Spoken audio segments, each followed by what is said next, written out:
नमस्कार, आप देख रहे हैं आरजे रमझाझर न्यूज छत्तीसगढ़ और मैं हूं पुखराज सिंह। लॉरेंस बिश्नोई को कौन नहीं जानता। जी आपको बताएं कि लॉरेंस बिश्नोई गैंग के नाम पर ठेकेदार को धमकी देने का मामला सामने आया है। आपको बताएं कि खबर है बिलासपुर जिले का, जहां पर लॉरेंस बिश्नोई गैंग के नाम पर एक ठेकेदार को जान से मारने की धमकी मिलने का मामला सामने आया है। आरोपी ने कहा कि बिहार में 2 हत्या कर चुका हूं।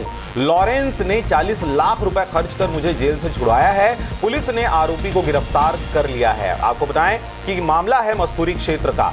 मस्तूरी के ग्राम खैरा निवासी कोमल भार्गव उर्फ मोनू ठेकेदारी का काम करता है और ठेकेदार को कुछ दिनों पूर्व एक कॉल आया था। सामने वाले ने खुद का नाम नितेश शर्मा उर्फ गोलू बताते हुए लॉरेंस बिश्नोई गैंग का नाम लिया था। वहीं उसने कहा था कि बिहार में 2 हत्या कर चुका हूं। लॉरेंस बिश्नोई ने 45 लाख रुपए खर्च कर 1 माह पूर्व ही उसे जेल से छुड़ाया है। घर में घुसकर गोली मार दूंगा। इस कॉल के बाद युवक डरा हुआ था। इसी बीच बुधवार की सुबह 10 बजे युवक अपने दोस्त शनि सेन के साथ बाइक में सामान लेने के लिए जयराम नगर गया था। बाइक खड़ी कर सैलून के अंदर जाने लगा। इसी दौरान नितेश शर्मा उर्फ गोलू अचानक मौके पर पहुंच गया और गाली गलौज करने लगा। इसका विरोध करने पर नितेश ने उसके साथ मारपीट शुरू कर दी। आसपास मौजूद लोगों ने बीच बचाव किया। इस पर नितेश जान से मारने की धमकी देते हुए मौके से फरार हो गया। मस्तूरी पुलिस ने मामला दर्ज कर आरोपी को गिरफ्तार कर लिया है। फिलहाल इस वीडियो में इतना ही है। आप देख रहे थे आरजे रमझाझर न्यूज छत्तीसगढ़। मैं था पुखराज सिंह।